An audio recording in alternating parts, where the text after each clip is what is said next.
అత్యంత శక్తివంతమైన ఘట్టాలలో షణ్ముఖోత్పత్తి ఒకటి. ఇది విన్నవాళ్ళు సుబ్రహ్మణ్య లోకాన్నే పొందుతారు అంటారు. అంత శక్తివంతం. ఇది శ్రీరామాయణంలోనే అత్యంత శక్తివంతమైన పరమాద్భుతమైనటువంటి ఘట్టములలో ఒకటి. ఇది ఎంత శక్తివంతం అంటే గర్భిణీ స్త్రీలు కానీ ఈ సర్గల్ని పారాయణ చేస్తే తప్పకుండా వాళ్ళకి సంతానం కలుగుతుంది. సంతానం ఉత్తమమైన సంతానం కలుగుతుంది. ఎటువంటి సమస్యలు లేకుండా వాళ్ళకి ప్రసవం అవుతుంది. గంగానది ఆవిర్భావం గురించి చెప్తూ అత్యద్భుతమైనటువంటి ఘట్టాన్ని ఒకదాన్ని ఇప్పుడు రామచంద్రమూర్తితో విశ్వామిత్ర మహర్షి చెప్తున్నారు. నాయనా రామా, నీకు అంగదేశం గురించి చెప్పాను. మన్మధుడు కాలిపోయాడు. తర్వాత పార్వతీ పరమేశ్వరులకి వివాహమైంది. ఎలా అయింది మరి మన్మధుడు లేకుండా? ప్రారంభమే ఒక గొప్ప విషయం. అందరి మీద బాణాలు వెయ్యాలి అంటే చేతిలో చెరుకు విల్లు 5 పుష్ప బాణాలు పట్టుకుని బాణాలు వేసేటటువంటి మన్మధుడు నేను బాణాలు వేసి అందరిలోనూ కామ ప్రచోదనం చెయ్యగలనన్న అహంకారంతో అదే పుష్ప బాణాల్ని తీసుకెళ్లి పరమశివుడి మీద కూడా వేసి ఆయన మనసు కదిపి పార్వతీదేవి యందు అనురక్తుడయ్యేటట్టు చెయ్యగలననేటటువంటి అహంకార బుద్ధితో ఒక్క బాణాన్ని తీసి ప్రయోగించడానికి సిద్ధపడేటప్పటికే బహిర్ముఖుడైనటువంటి పరమశివుడు కనుతెరిచి చూసి తన మీదే బాణ ప్రయోగానికి సిద్ధపడుతున్న మన్మధుడి మీద ఆగ్రహం చెంది 3వ కన్ను తెరిస్తే భస్మ రాశి అయి మన్మధుడు కింద పడిపోయాడు. కాబట్టి సృష్టి ఆగిపోయి ఉండాలి కదా. ఇప్పుడు మన్మధుడు లేడుగా. మరి అప్పుడు పార్వతీ కళ్యాణం ఎలా అయింది అంటే అమ్మవారు ఏం చేసిందంటే ఏ ఆయుధములను మన్మధుడు పట్టుకుంటాడో వాటిని ఆవిడ పుచ్చుకుంది. 5 పుష్ప బాణాల్ని చెరుకు విల్లు ఆవిడే పుచ్చుకుంది. కామాక్షి, కంచి కామాక్షి అదే కదండి. ఇప్పుడు ఆవిడ ఇలా పట్టుకుంటే ఇంతటి పరమశివుడు వశుడైపోయాడు. అయిపోయి తాళి కట్టాడు. సంసారంలోకి వచ్చి ఆవిడ పక్కన కూర్చున్నాడు. ఇప్పుడు ఆవిడ శివకామ సుందరి. ఆమె అంత సౌందర్యంతో ఎవరి కోసం కూర్చుంది? మనకి తండ్రిని తెచ్చి కూర్చోబెట్టడానికి. ఆవిడ శివుడికి సౌందర్యం, బాహ్య సౌందర్యం, శివకామ సుందరి. నీకు నాకో అఖిలాండేశ్వరి, జగజ్జనని. ఈ లోకానికంతటికీ తల్లిదండ్రులైన పార్వతీ పరమేశ్వరుల్లో అమ్మ సౌందర్యం పరమశివుడి కొరకు, అమ్మ యొక్క అంత సౌందర్యం అమ్మతనం మన కొరకు. మనకి జగదంబ, జగజ్జనని, ఆయనకి భార్య. కాబట్టి ఇప్పుడు ఆవిడ తన ప్రజ్ఞతో పెళ్లి చేసుకుంది. మన్మధుడి గొప్పతనంతో పెళ్లి చేసుకోలేదు. మన్మధుడికి ఏం చేసింది? శివుణ్ణి తెచ్చి తన భర్తగా కూర్చోబెట్టుకుని, పిచ్చాడా ఇంకెప్పుడు ఆయన మీద ఏకు బాణాలు, ఇవో మిగిలిన వాళ్ళ మీద అంటావా వేయి అని పట్టుకెళ్ళి మళ్ళీ ఆయన చేతిలో పెట్టింది. ఇప్పుడు ఆయన ఏం చేశాడు? శరీరం లేదు కానీ మునులను కూడా మోహపెడుతున్నాడు. ఎందుకు పెట్టగలుగుతున్నాడు? అమ్మ తన కడగంటి చూపుతో ఇలా చూసి, వేయి బాణాలు పర్వాలేదు, లోకం మీద వెయ్యండి అంటే అదేమిటండి మన అలా పాడు చేసేయడం ఏమిటండి అని మీరు అనుకోకండి. అమ్మవారు ఆ శక్తి మన్మధుడికి ఎందుకు ఇచ్చింది అంటే మనం పితృరుణం తీర్చుకోవడానికి. తండ్రి రుణం తీరాలంటే మనం సంతానాన్ని కనాలి, అందుకిచ్చింది. కాబట్టి ఇప్పుడు వివాహమైనటువంటి పార్వతీ పరమేశ్వరులు ఏకాంతంలో విహరిస్తున్నారు. వాళ్ళిద్దరూ అలా క్రీడించడం మొదలుపెట్టి 100 దివ్య సంవత్సరాలు పూర్తయిపోయాయి. వాళ్ళిద్దరూ ఏకాంతంలోంచి బయటికి రాలేదు, వాళ్ళకి బిడ్డ పుట్టలేదు. దేవతలందరూ కలుసుకున్నారు. పార్వతీ పరమేశ్వరులు ఇద్దరూ కనపట్టలేదంటే కొత్తగా పెళ్ళయింది కదా, 100 దివ్య సంవత్సరాల నుంచి విహారం చేస్తున్నారు. ఒక చిత్రమైనటువంటి ఆలోచన వచ్చింది వాళ్ళకి. ఒరే, అసలు పార్వతీదేవే శక్తి స్వరూపిణి, పరమశివుడు తేజపుంజం మహానుభావుడు. ఇప్పుడు వాళ్ళిద్దరి యొక్క శుక్రశోణితములు కలిస్తే, తేజస్సులు కలిస్తే, ఈ లోకంలోకి ఒక కొత్త ప్రాణి వస్తే అసలు అటువంటి భూతమును అంటే అటువంటి ప్రాణిని మనం చూడడం కుదురుతుందా? అది ఎంత తేజోవంతంగా ఉంటుంది? ఎవరు వహిస్తారు ఆ భూతాన్ని? ఎవరు చూడగలరు ఆ ప్రాణిని? కాబట్టి మనం పరమశివుణ్ణి వెళ్ళి అడుగుదాం, మీరు రతిక్రీడ విరమించి బిడ్డల్ని కనద్దు అని అడుగుదాం అన్నారు. అయితే మీరు నన్ను మాట అడగచ్చు, ఏమండి బుద్ధి ఉందా అసలు ఈ మాట? వాళ్ళు అన్నారనుకోండి, మీరు ఎలా చెప్పారండి అని అడుగుతారు నన్ను. అసలు దేవతలకు ఎందుకండి ఈ వ్యవహారం? వాళ్ళు అలా ఎందుకు అనాలి? అలా అంటే మాత్రం దాన్ని మేము ఎలా అంగీకరించగలం ఈ విషయాన్ని? మీరు కంగారు పడిపోకుండా ఉండండి, నేను తర్వాత చెప్తాను ఎందుకు వస్తుందో. కాబట్టి ఇప్పుడు వాళ్ళందరూ కలిసి ఓ సమావేశం పెట్టుకున్నారు. నిజమే అంటే నిజమే. అందరూ కలిసి కైలాసానికి వెళ్ళారు. బయట నించుని పెద్ద కేకేశారు. ఏమని? ఓ దేవదేవ మహాదేవ, లోకమునకంతటికి రక్షించవలసిన వాడా అని కేకేశారు. వీళ్ళకి ఏం ఉపద్రవం వచ్చిందో అని ఆయన బయటకు వచ్చారు.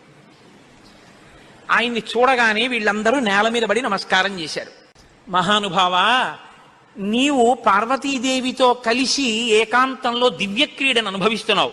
మీ ఇద్దరికి బిడ్డ పుడితే దుస్సహం, మేము తట్టుకోలేం.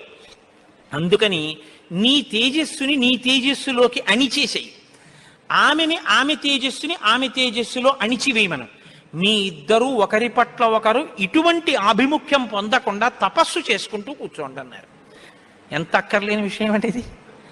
అంటే ఆయన అన్నాడు, తండ్రితనం అండి, తప్పకుండా మీకు అలాంటి ఇబ్బంది ఉంటుందంటే నేను ఇటువంటి భూతమును సృష్టించాను, అలాగే వెళ్ళిపోతాను. కానీ ఇప్పటికే చాలా కాలంగా పార్వతీదేవితో నేను క్రీడించి ఉన్న కారణం చేత నా రేతస్థానం నుంచి తేజస్సు కదిలిపోయింది. ఇప్పుడు కదిలిపోయిన తేజస్సు పడిపోతుంది. నేను పార్వతీదేవి యందు వదిలిపెట్టద్దని మీరు అంటున్నారు. మరి నేను నా తేజస్సుని ఎక్కడ విడిచిపెట్టను, ఎవరు భరిస్తారు చెప్పండి అన్నారు. భరించడం అనేటప్పటికీ వాళ్ళు ఎవరు గుర్తొచ్చారో తెలుసా అండి? భూమి గుర్తొచ్చింది.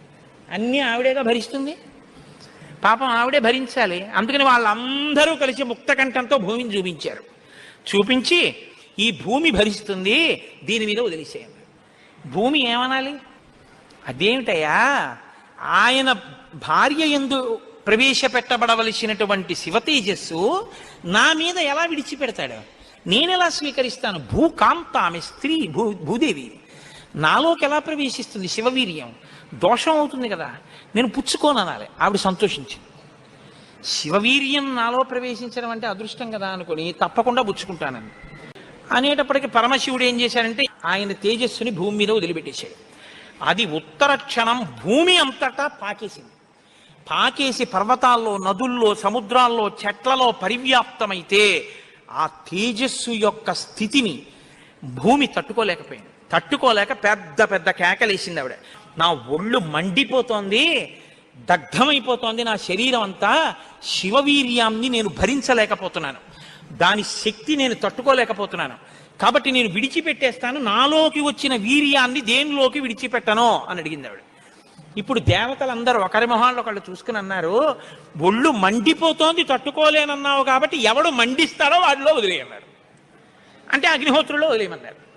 అంటే ఇప్పుడు ఆవిడ ఏం చేసింది? తనలో పడినటువంటి శివవీర్యాన్ని అగ్నిహోత్రుల్లోకి వదిలిపెట్టేసింది. ఇదంతా రెప్పపాటు కాలంలో జరిగిపోయింది. పెద్ద పెద్ద అరుపులు, కేకలు, ప్రార్థనలు, హడావిడి. బయటికి వెళ్ళిన శివుడు లోపలికి రాలేదు. అమ్మవారికి అనుమానం వచ్చింది, ఏం జరిగింది అని. పార్వతీదేవి బయటికి వచ్చింది. బయటికి వచ్చి ఏం జరిగిందని అడిగింది. మేమందరం ఇలా ప్రార్థన చేశామమ్మా, మీ ఆయన తేజస్సు భూమిలోకి విడిచిపెట్టాడు, భూమి తట్టుకోలేక అగ్నిలోకి విడిచిపెట్టింది అంది. మీ ఇద్దరికీ సంతానం కలగకుండా తపస్సు చేసుకోమని కోరిక కోరామమ్మా అన్నారు. ఆవిడంది, ఏ ఆడదైనా అమ్మ కావద్దంటే ఒప్పుకుంటుందండి? ఎర్రబడిన కళ్ళతో అమ్మవారంది, అక్కరలేని విషయంలో జోక్యం చేసుకున్నారు. మీరు చెప్పకూడని మాట చెప్పారు. నన్ను తల్లిని కావద్దు అని శాసించారు. నాకు బిడ్డలు పుట్టకూడదు అని వరం అడిగారు. నాయందు ప్రవేశపెట్టబడవలసినటువంటి శివవీర్యాన్ని భూకాంత యందు ప్రవేశపెట్టారు.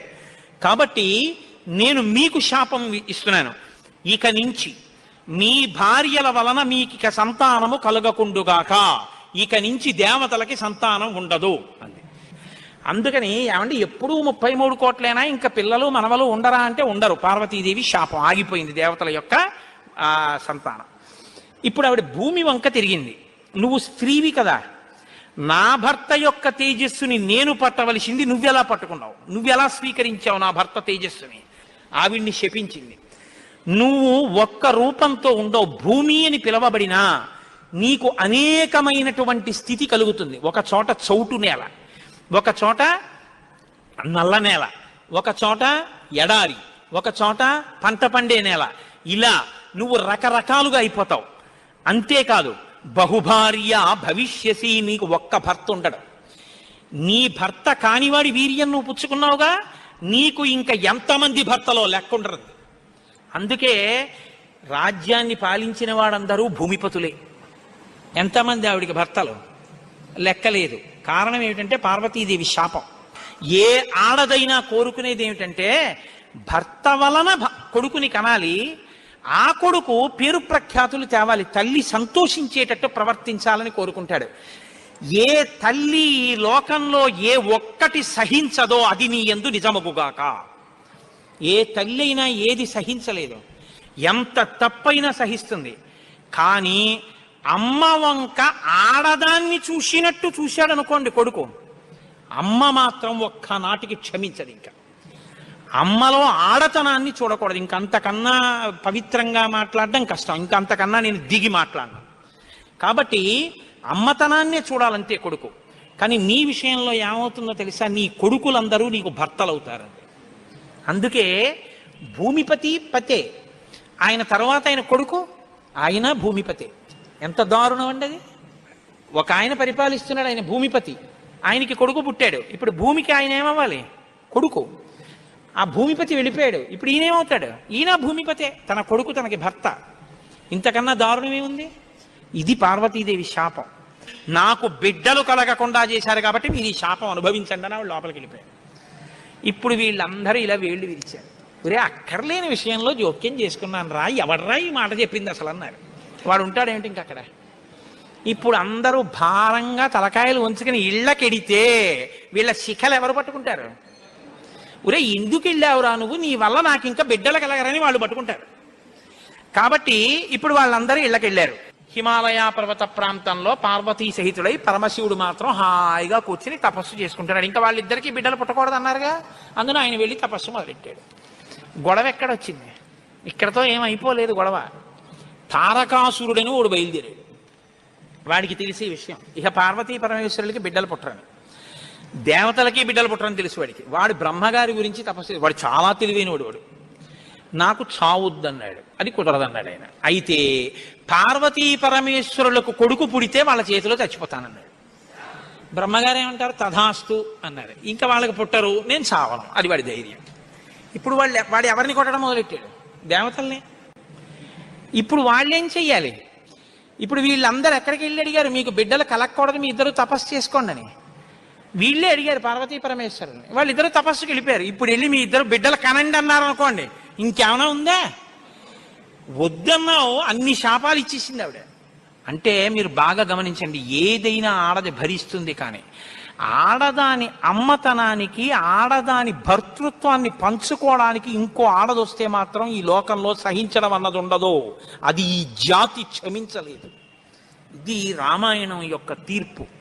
కాబట్టి ఇప్పుడు వీళ్ళు వెళ్ళి అడగలేరు పార్వతీ పరమేశ్వరుని. కొడుకు పుడితే తప్ప వీళ్ళకి బతుకులేదు. ఎందుకని? వీళ్ళని చాలా బాధ పెట్టేస్తున్నాడు తారకాసురుడు. కాబట్టి ఇప్పుడు ఏం చెయ్యాలో అర్థం కాక పార్వతీ పరమేశ్వరులను అడగలేక చతుర్ముఖ బ్రహ్మగారి దగ్గరికి వెళ్ళారు. వెళ్ళి, అయ్యా ఎలాగండి, పార్వతీ పరమేశ్వరులకు కొడుకు పుడితే తప్ప మేము రక్షింపబడం, ఇప్పుడు పుట్టే మార్గం ఏమైనా ఉందా అని అడిగారు. అడిగితే ఆయన అన్నారు, ఒరే పార్వతీ పరమేశ్వరులకి ఇంక పిల్లాడు పుట్టడం అనేటటువంటి విషయాన్ని మీరు నేను ఇక వెళ్ళి అడగడం అన్న విషయం మర్చిపోండి. పోనీ మన దగ్గర శివుని యొక్క తేజస్సు ఉంది ఇంకాను. అగ్నిహోత్రుడు పుచ్చుకుని ఉంచాడుగా, అగ్నిహోత్రుల్లో ఉందిగా. అంటే యాపిల్ పండు ఫ్రిడ్జ్లో పెట్టుకున్నట్టు అగ్నిహోత్రుడి దగ్గర ఉంది అది. పోని దాన్ని తెచ్చి ఎవరిలోకైనా నిక్షేపిద్దామంటే మీ భార్యలు ఎవ్వరికీ పిల్లలు పుట్టరు, ఆవిడ శాపం ఉందిగా. పైగా ఆ శివవీర్యాన్ని భూకాంత పుచ్చుకుందనేగా అన్ని శాపాలు ఇచ్చింది. ఇప్పుడు దాన్ని తీసుకెళ్ళి ఇంకోళ్ళు ఎవరికన్నా ఇస్తామంటే ఎవరు మాత్రం పుచ్చుకుంటారు? ఏ ఆడది పుచ్చుకుంటుంది? పుచ్చుకుంటే కదా పిల్లలు పుట్టడం. పార్వతీదేవిని వెళ్ళి అడగలేము, పోనీ శివవీర్యం ఉందని ఇంకో స్త్రీలో ప్రవేశపెట్టలేము. ఎలా ఆలోచించి, ఆయన తక్కువ వాడండి చతుర్ముఖ బ్రహ్మగారు అంటే. నేను అందుకే బ్రహ్మ నన్ను బ్రహ్మగారు అంటుంటాను. ఆయన సలహా లేకపోతే లోకం లేదు, మన ఉపన్యాసమే లేదు. ఆయన అన్నారు, హిమవత్ పర్వతం ఉందే హిమవంతుడు, ఆయనకి 2 బిడ్డలు ఉన్నారు. పెద్దమ్మాయి పేరు గంగ, రెండో అమ్మాయి పార్వతి. పెద్దమ్మాయి దేవతా స్త్రీలలోకి రాదు, ఆ అమ్మాయి స్వర్గలోకంలో ప్రవహిస్తోంది. ఇప్పుడు తనకి బిడ్డలు పుట్టలేదన్న బాధ ఎప్పుడు పోతుందంటే, తన భర్త యొక్క వీర్యం తన అక్కగారిలోకి ప్రవేశించి బిడ్డ పుడితే తన అక్క కొడుకు తన కొడుకేగా. అందుకని కొంచెం మనసు కుదుటపరచుకుని పోన్లే బిడ్డ పుట్టాడని సంతోషిస్తుంది. అక్క జోలికి వెళ్ళదు, ఎందుకంటే కొంచెం ఆప్యాయత అన్నదోటి ఉంటుంది. అక్క కొడుకు తన కొడుకే అవుతాడు కాబట్టి. కాబట్టి మనం పార్వతీదేవి కోప్పడకూడదంటే ఆ గంగాదేవి యందు ఈ శివవీర్యాన్ని నిక్షేపించాలి. ఇప్పుడు శివవీర్యం ఎవరి దగ్గర ఉంది? అగ్నిహోత్రుడి దగ్గర ఉంది. ఇప్పుడు అగ్నిహోత్రుడు ఏం చేయాలి? గంగాదేవిలో విడిచిపెట్టాలి. గంగాదేవి ఒప్పుకోవద్దు. కాబట్టి మీరు ఏం చేయాలి? మీరేగా వెళ్ళి ప్రార్థన చేశారు, మీరే వెళ్ళి అగ్నిహోత్రుడిని గంగని ప్రార్థన చేయండి అన్నారు. ఇప్పుడు గంగాదేవి దగ్గరికి వెళ్ళి అమ్మ ఏమనుకోవద్దు, శివవీర్యం అగ్నిహోత్రుడి దగ్గర ఉంది, నువ్వు అది బుచ్చుకో అంటే చీ నోర్ముయ్యి అంటే. అందుకని ఈ మాట ఎవరు చెప్పాలో ఒక్క పురుషుడు చెప్పాలి. పురుషులందరూ వెళ్ళి చెప్తే అసహ్యంగా ఉంటుంది. మీరు వెళ్ళి అగ్నికి చెప్పండి, అగ్ని వెళ్ళి ఆవిడికి చెప్తారండి. ఎందుకంటే ఇంత ఇబ్బంది అంటే ఇది గట్టిగా చెప్పుకునేది కాదు, ప్రయత్నం చేస్తున్నారు. పార్వతీ పరమేశ్వరులకి పుత్రుడు కలిగేటట్టు తెలిస్తే చంపేవతలు పారేస్తాడు ఆయన తారకాసుడు. అందుకని ఎవరికీ తెలియకుండా జరగాలి ఈ పని అంతాను. ఇప్పుడు వీళ్ళందరూ కలిసి అగ్నిహోత్రుడి దగ్గరికి వెళ్ళారు. అయ్యా ఎంత గొప్ప సలహా చెప్పావు, ఏదో ఓ కారు చీకటిలో కాంతిరేఖ, కఠినమైన సాక్ష్యానికి సూక్ష్మమైన రంధ్రం దొరికాయి, ఇక మేము అల్లుకుంటాం కథ అన్నారు. బ్రహ్మగారికి పూజ చేసి నమస్కారం చేసి బయలుదేరి అగ్నిహోత్రుడి దగ్గరికి వెళ్ళారు. వెళ్ళి ఆయనతో అన్నారు, ఇప్పుడు మాట్లాడడం కొంచెం జాగ్రత్తగా మాట్లాడడం మొదలెట్టారు. ఇది దేవకార్యం, ఏదో మేము సరదాగా నువ్వు పట్టుకెళ్ళి అక్కడ విడిచిపెట్టు ఇలాంటి మాటలు చెప్పడానికి రాలేదు. నీకు పిల్లలు పుడితే నాకెందుకు, పుట్టకపోతే నాకెందుకు, ఇలాంటి వాటిల్లో ఇక మేము జోక్యం చేసుకోం, బుద్ధి వచ్చింది మాకు. కాకపోతే ఇది దేవకార్యం. ఇప్పుడు ఈ పిల్లాడు పుట్టకపోతే వీపులు పగిలిపోతున్నాయి తారకాసురుడి వల్ల, అందుకుని పుట్టాలి పిల్లాడు. కాబట్టి నీలో ఉన్న శివ తేజస్సుని పట్టుకెళ్ళి గంగలో విడిచిపెట్టు. గంగ పుచ్చుకుంటే గంగకి కొడుకు పుడితే ఆ పిల్లవాడు పార్వతీ పరమేశ్వర పుత్రుడి కిందకు వస్తాడు. ఎందుకంటే పార్వతీదేవి అంగీకరిస్తుంది కాబట్టి. ఆ పిల్లవాడికి సేనానాయకత్వం ఇద్దాం, వాడు సేనాధిపతి అయితే వాడి చేతిలో తారకాసురుడు చచ్చిపోతాడు. అందుకని నువ్వు వెళ్ళి గంగను అడిగన్నారు. ఇప్పుడు పుచ్చుకునేటప్పుడు అప్రసన్నమైన మనస్సుతో ఆవిడ పుచ్చుకుంది అనుకోండి, ఇది ఎక్కడ చికాకు వచ్చిందిరా అని. అప్రసన్నమైన మనస్సుతో కానీ అలా పుచ్చుకుంటే తేజోవంతుడైన బిడ్డ సంభవించాడు. కాబట్టి ఆవిడ ప్రసన్నంగా పుచ్చుకోవాలి. అంటే ఆవిడ ప్రసన్నంగా పుచ్చుకోవడానికి యోగ్యమైన రీతిలో ఆవిడికి చెప్పాలి. కాబట్టి ఆయన వెళ్ళి చెప్పాడు అగ్నిహోత్రుడు, అమ్మా నువ్వు గర్భం ధరించాలమ్మా, ఆవిడ కన్య, భర్త లేడు. దేవతానాం ఇదం ప్రియం, అమ్మ దేవకార్యం ఇది, అందుకుని నిన్ను అడుగుతున్నాను తప్ప ఇంకో మాట అనుకో కుసుమ తల్లి. అందుకని ఆవిడ అర్థం చేసుకుంది, ఓహో ఇంతకన్నా ఇప్పుడు లోకాన్ని రక్షించడానికి మార్గం లేదు, కాబట్టి శివ తేజస్సుని నాలోకి తీసుకుంటాను. ప్రసన్నంగా తీసుకుంది అనడానికి గుర్తు దివ్యమైన రూపాన్ని ధరించి శివ తేజస్సుని తనలోకి తీసుకుంది. ఇప్పుడు వీళ్ళ బాగా గమనించండి, సుబ్రహ్మణ్యోత్పత్తి అంటే ఎటువంటిదో తెలుసా అండి? 33 కోట్ల మంది దేవతలు ఇలా ఎదురు చూస్తున్నారు. ఇప్పుడు కాని శివవీర్యం ఎందుకో పనికి రాకుండా పోయిందనుకోండి, గంగ కానీ అయ్యి బాబాయ్ నేను భరించలేకపోతున్నానని వదిలేవతలు పారేసింది అనుకోండి, అంతే. ఇక శివవీర్యం లేదు, ఎందుకంటే ఉన్న శివవీర్యం పాడైపోయింది. కాబట్టి ఇక పుత్రుడు కలగడం. ఇక పుత్రుడు కలగకపోతే ఇక ఎప్పటికీ అసలు దేవతల యొక్క రాజ్యం అన్నది ఇక రాదు, తారకాసురుడే ఉంటాడు. కాబట్టి ఇక మీరు నేను పురాణం చెప్పుకోవడం ఇప్పటికీ ఉండదు, ఆయనే పరిపాలిస్తుంటాడు కదా. కాబట్టి ఇప్పుడు ఆ గంగ వల్ల బిడ్డ పుట్టాలి. వీళ్ళందరూ ఉత్కంఠతో ఎదురు చూస్తున్నారు. గంగ గర్భం ధరించి బిడ్డని కంటుందా? ఇది ఇంత చల్లటి గంగమ్మలోకి శివవీర్యం వెళ్ళింది. వెళ్ళగానే ఆవిడ ఇప్పుడు పెద్ద కేకేసింది, అయ్య బాబోయ్ ఈ శివవీర్యం యొక్క వేడికి నా నీరు ఉడికిపోతోంది, ఇప్పుడు నేను ఈ తేజస్సుని ఎక్కడ వదిలిపెట్టేను, నా సర్వాంగములు క్షోభించిపోతున్నాయంది ఆవిడ. అగ్నిహోత్రుడు చూసి అన్నాడు, బిడ్డ పుట్టాడో లేదో తరువాతి మాట, ముందసలు నువ్వు కలతపడిపోతున్నావు, నువ్వు తట్టుకోలేవు. కాబట్టి అదిగో ఆ హిమాలయ పర్వత ప్రాంతముల యొక్క పాదముల యందు తీసుకెళ్లి నీలో ఉన్నటువంటి శివ తేజస్సుని విడిచిపెట్టేసేయని. గంగ తనలో ఉన్న శివ తేజస్సుని తీసుకెళ్లి హిమాలయ పర్వత ప్రాంత పాదముల యందు వదిలిపెట్టేసేటప్పటికి అది వెళ్ళి రెల్లు దుబ్బుల్లో పడిపోయింది, గడ్డిలో పడిపోయింది. ఇప్పుడు అందులోంచి ఒక్కసారి కాంతి కనపడింది వాళ్ళకి. పిల్లాడేమైనా వచ్చాడా? వాళ్ళకి పిల్లాడు కావాలి. ఇప్పుడు ఆ శివవీర్యంలోంచి ఆ తేజస్సులోంచి అగ్ని ఎటువంటి కాంతితో ఉంటాడో అటువంటి కాంతితో మొట్టమొదట బంగారం పుట్టింది లోకంలో. బంగారం శివవీర్యం, అందుకే బంగారానికి శివవీర్యం అని పేరు. బంగారం పుట్టి బంగారంతో అక్కడ ఉన్నటువంటి తృణవృక్షలతాగుల్మం సర్వం భవతి కాంచన, ఆ గడ్డి చెట్లు అన్ని బంగారు రంగులో మెరిసిపోయాయి ఒక్కసారి. తర్వాత వెండి పుట్టింది. ఆ వెండిని చూశారు, తెల్లగా ఉంది వెండి. అయిపోయింది. ఆ తర్వాత ఇంకా మిగిలినటువంటి క్షారంలోంచి రాగి ఇనుము పుట్టాయి. మిగిలిపోయినటువంటి మలంలోంచి తగరము సీసము పుట్టాయి. తప్ప పిల్లవాడు మాత్రం కనపడలేదు. అయిపోయింది మన ప్రణాళికంతా, పిల్లవాడు పుట్టలేదు అని దిగాలు ముఖాలు వేసుకుని ఆ పైనుంచి చూస్తున్నారు. ఆ రెల్లు దుబ్బుల్లో రాత్రివేళ తెల్లగా మెరుస్తాయే రెల్లు దుబ్బులు, ఆ రెల్లు దుబ్బుల్లోంచి బ్రహ్మాండమైనటువంటి కాంతులు మెరిసిపోతుండగా 6 ముఖాలతో అద్భుతమైన సౌందర్యంతో ఒక పిల్లవాడు పుట్టి పాల కోసం ఏడ్చాడు. అమ్మయ్యా, పుట్టాడు రా పిల్లాడు, శివపుత్రుడు జన్మించాడు, మన బాధలు తీరాయని వాళ్ళందరూ పొంగిపోయారు. షష్ఠి 6 ముఖాలతో షణ్ముఖుడై పుట్టాడు. ఆ పుట్టినటువంటి వాడు కూడా మహానుభావుడు 6 ముఖాలతో పుట్టాడు కాబట్టి షణ్ముఖుడు. పుట్టిన పిల్లాడికి పాలివ్వాలి, ఆ కృత్తికల్ని పిలిచి మీరు పాలివ్వండి అన్నారు.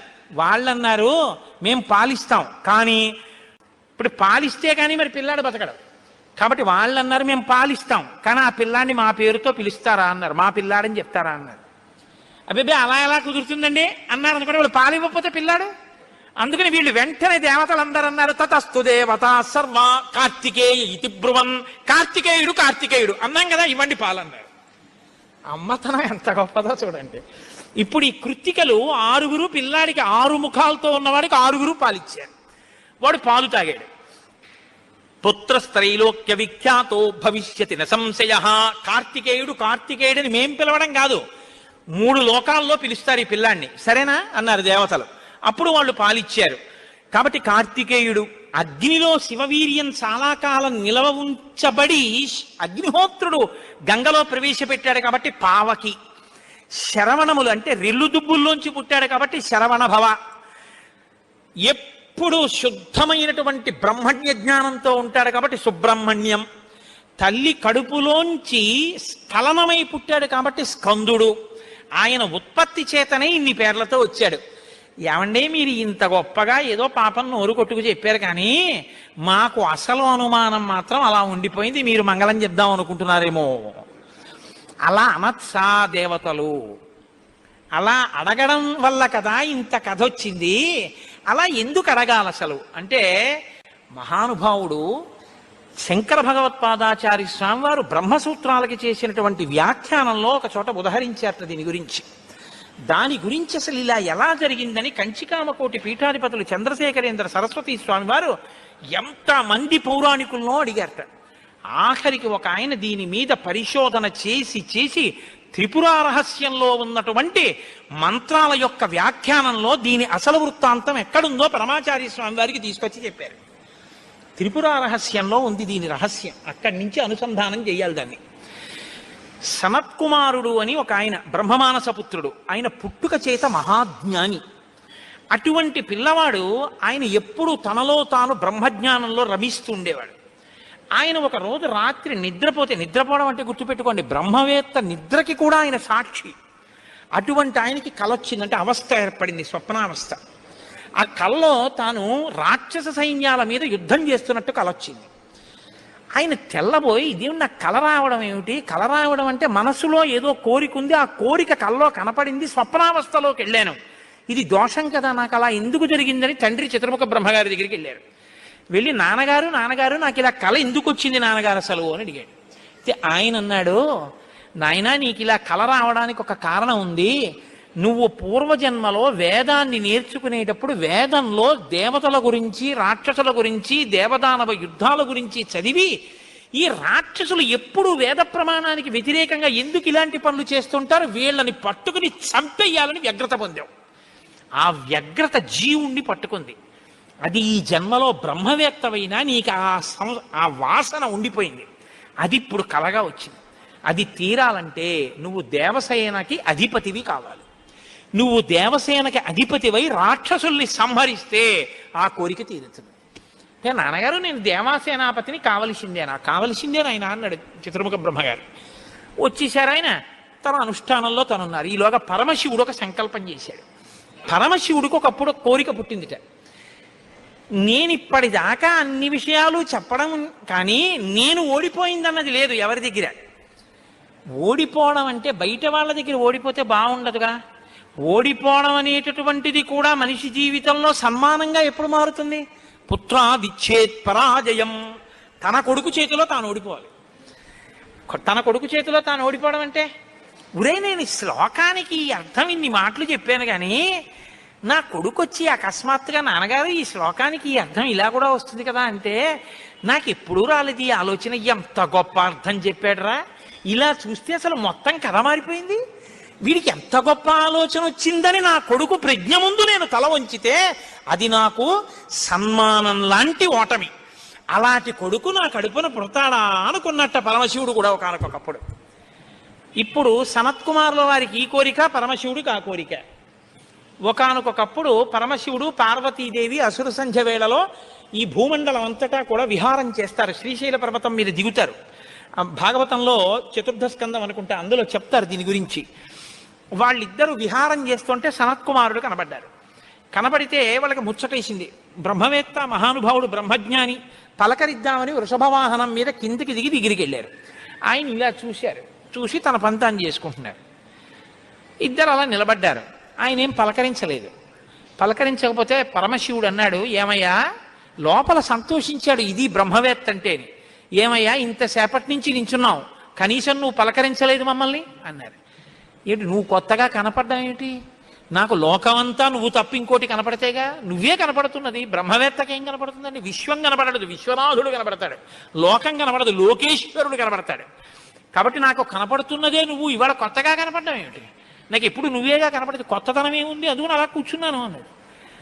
లేచి నిలబడి మాట్లాడకుండా అలా మాట్లాడితే శపిస్తాను తెలుసా అన్నాడు.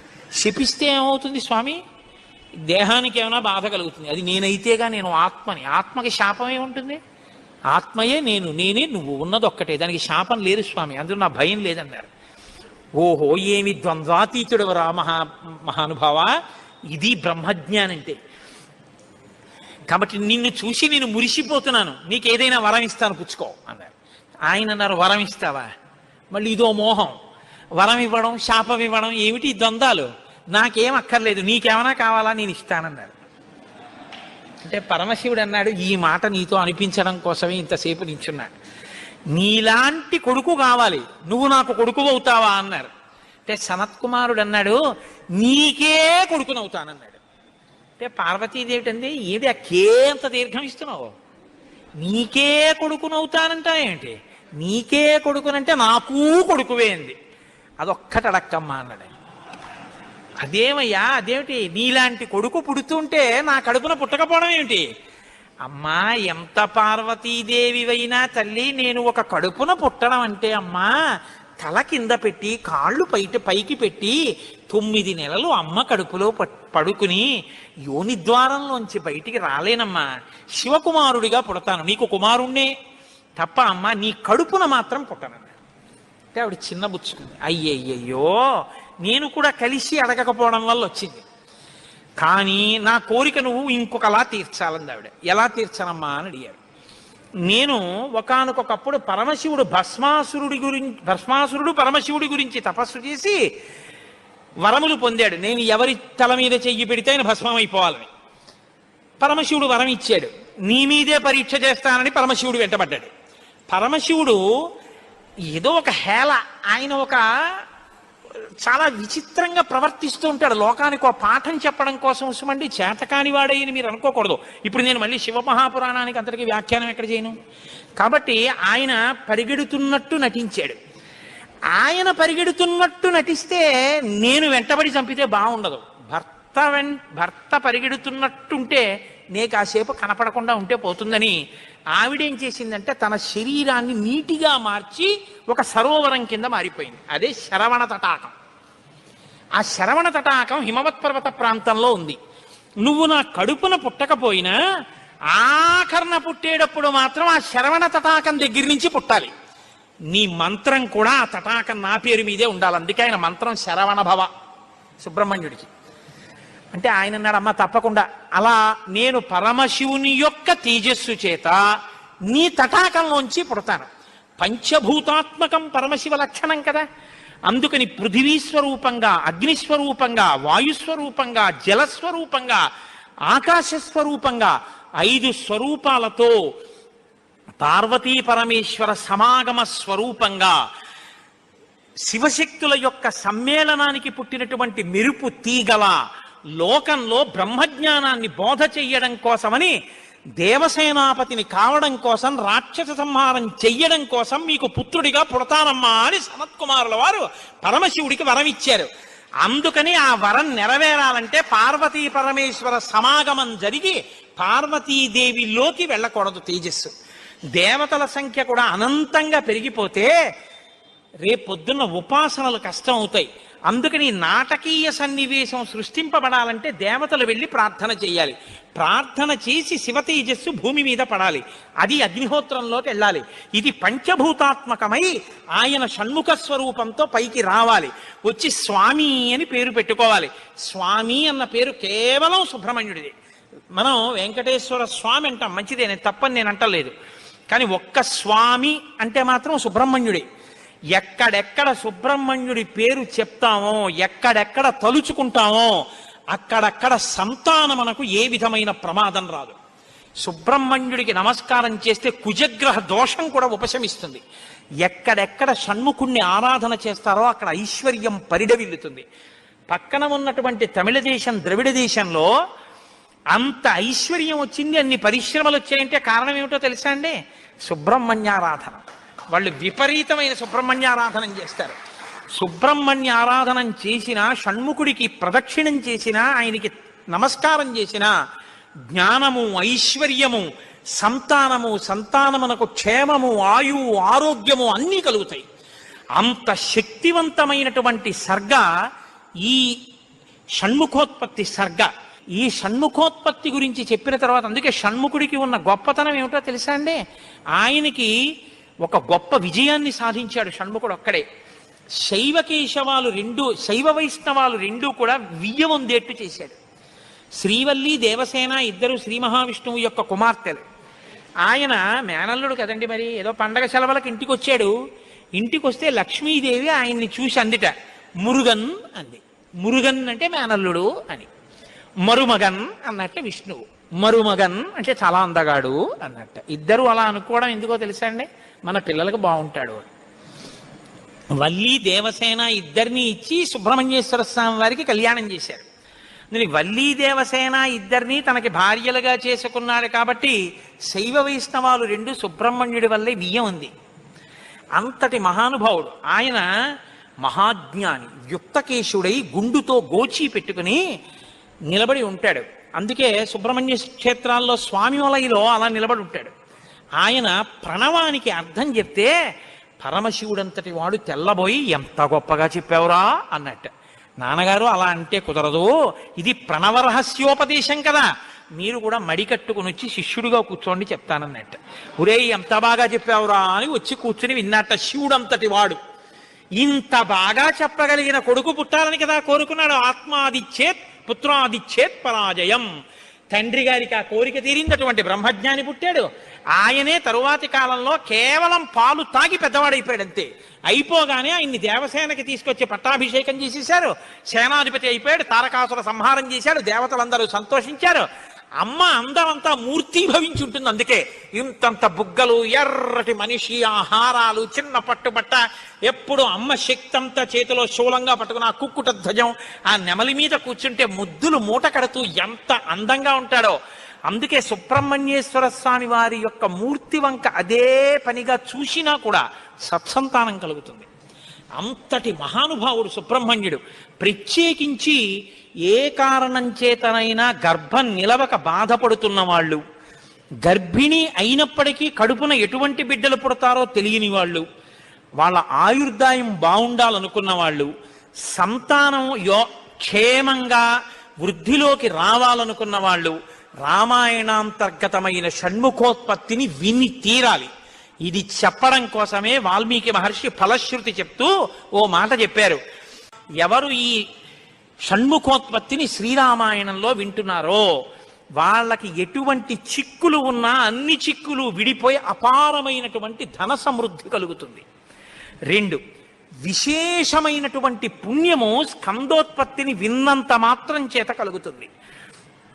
ఇక్కడే ఆయన కుమార సంభవశ్చైవ అన్న మాట వాడారు. పార్వతీ పరమేశ్వరుల యొక్క కుమారుడు కనుక ఆయనకొక్కడికే కుమారహ అన్న నామం. ఎవరు భక్తి శ్రద్ధలతో రామాయణాంతర్గతమైనటువంటి ఈ షణ్ముఖోత్పత్తిని చేతులు కైమోర్చి సుబ్రహ్మణ్యుడికి నమస్కరించి వింటున్నారో అటువంటి వారందరికీ కూడా ఆయుష్మాన్, వాళ్ళకి ఏదైనా అపమృత్యు దోషం జాతకంలో ఉంటే ఆ దోషము ఉపశమించి ఆయుర్దాయం కలుగుతుంది. వాళ్ళ కొడుకులు మనవలు అందరూ క్షేమంగా ఉంటారు. ఏవైనా దుర్గుణములు అలవడవలసినవి ఉంటే అవి పోయి వాళ్ళు వృత్తిలోకి వచ్చి వంశానికి గొప్ప కీర్తి తీసుకొస్తారు. ఆయుష్మాన్ పుత్ర పౌత్రైశ్చ, ఎవరు రామాయణం సంపూర్ణ రామాయణం చెప్పించుకుని వినేటప్పుడు పరమ భక్తితో దేవాలయ ప్రాంగణంలోనో ఎక్కడో కూర్చుని ఈ స్కందోత్పత్తిని నమస్కారం చేస్తూ విన్నారో వాళ్ళు శరీరం పడిపోయిన తరువాత సుబ్రహ్మణ్య లోకాన్ని పొందుతారు అని వాల్మీకి మహర్షి సత్యం తప్ప ఆయన నోటి వెంట రాదని బ్రహ్మగారి వరం. ఆయన ఎప్పుడూ ఫలశ్రుతి చెప్పరు, ఇక్కడ చెప్పారు. అంత గొప్పది షణ్ముఖోత్పత్తి. దీనివల్ల ఉపయోగం పొందిన వాళ్ళు కన్నుల నీరు పెట్టుకుని సంతోషంతో చెప్తారు యథార్థం నిజమేనని. మీకు నేను ఒక రహస్యం చెప్తాను, నేను ఆశ్చర్యపోయాను. తూర్పుగోదావరి జిల్లాలో మల్లవరం అని ఒక క్షేత్రం ఉంది. అక్కడ సుబ్రహ్మణ్యుడు, ప్రత్యక్ష సుబ్రహ్మణ్యుడు, ఇంతలా పాము కోనేటిలో స్నానం చేసి శివలింగాన్ని చుట్టుకుని ఉంటుంది. అది పిల్లలు పుట్టని వాళ్ళు వెళ్ళి నమస్కారం చేస్తే పిల్లలు పుట్టారు. డాక్టర్లు పిల్లలు పుట్టరని సర్టిఫై చేసిన వాళ్ళకి పుట్టారు. ముఖ్యమంత్రులు కూడా వెళ్ళారు పీఠాధిపతులు అక్కడికి. ఆ పాము కారణాంతరాల చేత శివలింగానికే తల కొట్టుకుని శరీరం వదిలితే ఇప్పుడు అలాగే ప్రతిష్ఠ చేశారు. అక్కడ నేను ఆశ్చర్యపోయింది ఏంటంటే, నాకు ఆ దేవస్థానం ధర్మకర్త ఒక ఆయన వచ్చి ఒకసారి ఓ మాట చెప్పారు. బిడ్డలు పుట్టరు అని డాక్టర్లు చెప్పేసినటువంటి వాళ్ళు సుబ్రహ్మణ్య షష్ఠి నాడు ఈ దేవాలయం వెనకాల పడుకుంటారు, వచ్చి బోర్లా పడుకుంటారు ఆడవాళ్ళు. వాళ్ళకి కునుకు పడుతుంది, కునుకు పడ్డాక లేపేస్తాం. ఆ మరుసటి సంవత్సరం వాళ్ళు పసిపిల్లల్ని పట్టుకుని వస్తారండి అని చెప్పారు. నాకు అపనమ్మకం కాదు, చూడాలనిపించింది. కాకినాడ నుంచి చాలా మందిని కలిసి సుబ్రహ్మణ్య భుజంగ స్తోత్రం చేశారు శంకర భగవత్పాదులు. సుబ్రహ్మణ్య షష్ఠి నాడు ఆ దేవాలయంలో చదువుదామని అందరం కలిసి వెళ్ళాం. ఆ రోజు వాళ్ళు నా ప్రసంగం కూడా అక్కడ ఏర్పాటు చేశారు. మీరు నమ్మరు, నేను తెల్లబోయానండి. ఎంతంత సంపన్న కుటుంబాల వాళ్ళు బిడ్డలు పుట్టరు అని బెంగ పెట్టుకున్న తల్లులు సంటి పిల్లలతో ఎంతో సంతోషంగా వచ్చి ఆయనకి నమస్కారం చేసుకుని, అబద్ధం కాదు, నేను ఎంతో మందిని అక్కడ అడిగాను, ఏమమ్మా మీకు ఈయన వలనే కలిగిందా సంతానం అని. ఖచ్చితంగా మేము ఆయన వలనే ఈ అనుగ్రహాన్ని పొందామని ఆ అదృష్టాన్ని పొందారు. మహానుభావుడు సుబ్రహ్మణ్యుడంటే. ఆయనకి నమస్కారం చేస్తే ఎంత స్థితినైనా ఇస్తాడు. ఇది సత్యం, సత్యం పునఃసత్యం. ఇది ఆ శక్తి కలిగి ఉంది, అది నా నమ్మకం. కాబట్టి మీరు స్వామికి నమస్కారం చేయండి. సర్వం శ్రీ ఉమామహేశ్వర పరబ్రహ్మార్పణమస్తు. స్వస్తి.